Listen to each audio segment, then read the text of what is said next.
You talk about the actions of a responsible government. Does that extend to possibly giving £14 million to a company called Seabourn Freight? How comfortable are you with that?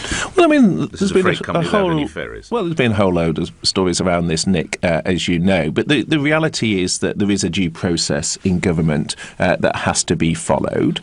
My understanding from DFT colleagues is that this process was also reviewed by Deloitte and McDonald, that the contract was drawn up by a leading law firm, and this is something that is then overviewed by senior officials. So there is a process that is followed, and actually the contract itself is one where the payments are linked to performance anyway. So there are protections built into the contract.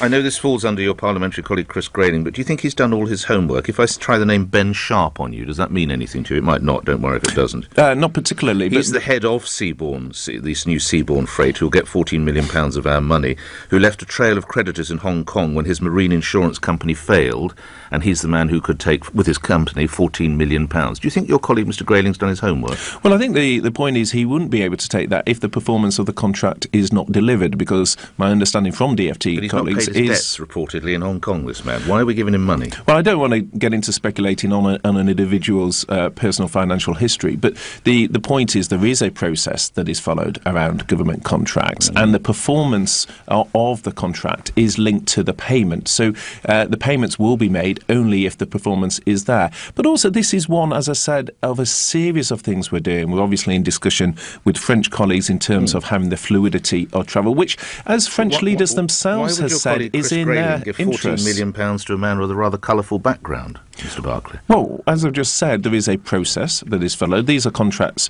that are drawn up by external advisors, that goes negotiated by senior officials, and the payments are linked to performance. But it is one of a series of things we're doing to mitigate the potential disruption of no...